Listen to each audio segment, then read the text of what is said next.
I'm speaking to Soeren Dressler, Professor of International Accounting at the University of Applied Sciences in Berlin and Director of the Offshoring Institute.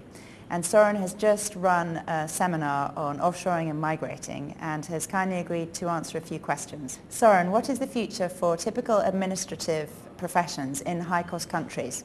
That's an important question, I guess. Future for people working in administrative professions has changed over the last couple of years, because in particular due to technology and due to many shared services and BPO engagements actually being successful in Europe or in North America, that basically sets a totally new profile for administrative professions. On the one hand side, I think it's clear if you work in an administrative job and the kind of activity you're working in is, let's say, transactional, it's something that can be repeated or needs a minimum skill set to be executed, your job is probably at risk of being replaced by somebody in East Europe or even India or Asia.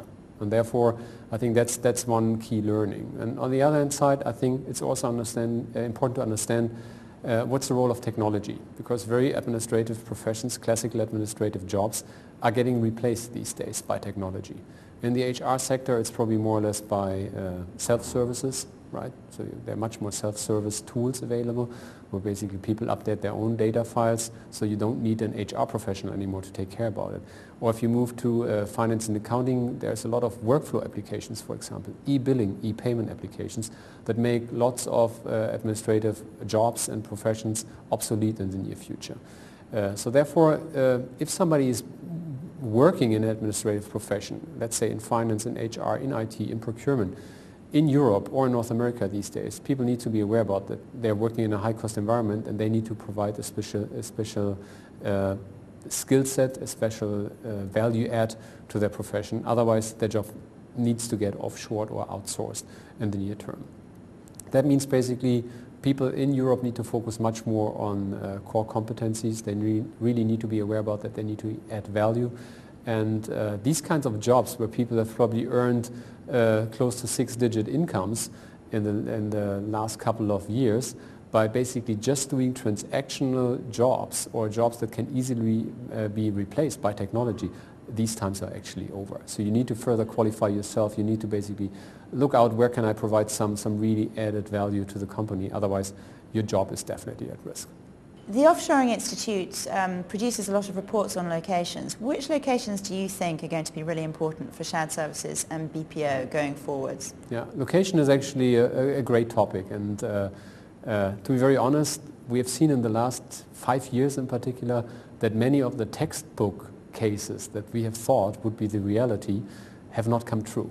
Right. We basically all thought that, of course, we have nearshore options in East Europe, plenty of nearshore options, but we have all thought that much more administrative jobs, much more activities will be moving to East Europe. But we have seen basically that East Europe, major cities in East Europe are limited in terms of the capabilities and more or less in the capacities that they can add, that they get easily sold out.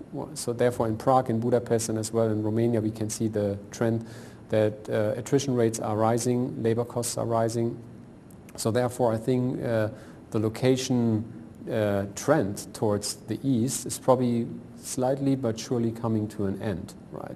So there will be some engagements following, but more or less the capacity of the East European cities in terms of absorbing outsourcing or shared service activities has already reached its limits. I think that's a trend. And we can actually see, if you go to Germany, for example, we can see that many corporations are looking actually for on-site solutions. Berlin, for example, the hometown of the Institute, my hometown, has become a hotspot for shared service operations. Large-scale corporations like BASF, for example, have chosen Berlin as their location because they've figured out it's closer to Germany, to the German culture, of course. We have many different languages we can provide out of Berlin, for example. And it's a big city. It has a huge labor pool, an international labor pool. And therefore, there are some quality reasons that offset to a certain extent the labor cost advantages of East Europe. And therefore, I can predict, or I can see that there are many onshore, on-site solutions probably will be chosen in the near future, right? And therefore, and I think in particular for Europe, most corporations, at least in the continental Europe, they're a little bit scared about these Indian or Far East Asian projects. It has to do with languages, it has to do with cultures, it has to do with geographic proximity, and therefore India has not really turned out to be an option for many European companies.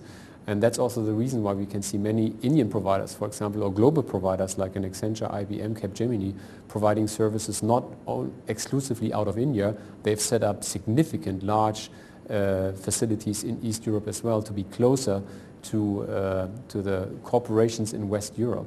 And at the end of the day, I can actually see that even more, some of those large players probably will be setting up some more centers in Western Europe, in the so-called former high-cost countries as well, just in order to be closer to their clients, language-wise, culture-wise, and to basically get over this hurdle of cutting jobs and moving jobs offshore. I think this notion is really hard to sell. Soeren, what would you advise companies in the future vis-a-vis staying captive or going for outsourcing? I would say generally captive shared services, everybody can do captive shared services. So there's no rule that captive shared services is something that can only be done by the real big mega corporations. Of course, any medium to big sized company has basically sufficient scale of setting up a captive operation. However, if you're about to basically set up a shared service center, either onshore or nearshore or offshore, and you're basically talking about a capacity of less than 50, 40 or even 30 FTEs, it might be difficult to actually run an efficient operation. That's probably the bottom line. And therefore, many of those medium players at the end of the day, they might be better off hooking up with a business process outsourcing provider in order to gain access to their large centers, to basically benefit from their expertise, benefit from their technology expertise, being involved in a large-scale center operation. So I think that's probably the bottom line. Other than that, there are many specific reasons from the company that needs to be to take into consideration. German companies very often are really concerned about intellectual capital, right? They basically perceive their vendor file or their asset file as being core competencies of the companies, and they just feel emotionally not right of outsourcing those kinds of activities that work with a vendor file, for example. So therefore, I think, and that's just one learning. A textbook example, of course, would be for a medium-sized company, go to an outsourcing provider. However, if there are some emotional roadblocks or obstacles and people just don't feel right, they should probably better look into a shared service opportunity. Soeren, what are the key success factors and risks in nearshoring and offshoring projects? Yeah, in particular, if you talk about nearshore, offshore, there are certain risks that needs to be taken into consideration, absolutely. First of all, you need to have a strategy, right? It's really important and it needs to be addressed. You need to have a very clear strategy about how you would like to migrate. What are the reasons why you are migrating? Is it a cost play? Is it a quality play? Is it a talent accessibility play? For IT offshore nearshore projects, it's very often the necessity of the company of just getting access to larger labor pools, and therefore sometimes they have to offshore in order to find sufficient talent for certain activities. In finance and HR, sometimes it's basically a cost argument, right? We need to basically streamline the costs, and therefore we need to offshore. However, if you offshore finance processes, if you really offshore, if you move from a European perspective to Asia somewhere, you need to be aware about that you need to streamline and re-engineer your processes first in order to stabilize the processes. You don't get any substantial risks.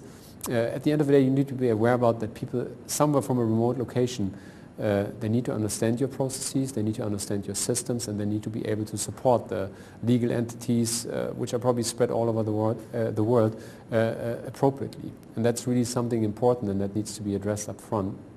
So you need to have a strategy in the first place. Secondly, you need to be cautious about the location decision, as we discussed earlier. So you need to be aware about that it's not a golden or silver bullet moving everything to India or Asia. And it's also still pretty risky if you move to somewhere in East Europe if the location is already a hotspot in offshoring, right? You need to find sufficient talent, right? You need to get sufficient traction to get people basically taking care about your high qualified jobs. I think that's important. And last but not least, you need to be aware about your corporate environment, right? Very often, in particular location selections, a textbook example would advise a different location, but in reality, there are certain corporate constellations, there's corporate politics playing a role, why different locations are selected. So therefore, you need to be aware about that as well. Last but not least, talent. Talent is key for the back office. That means basically a large labor pool and of course a qualified labor pool. Those are the key arguments, and that always needs to be taken into consideration.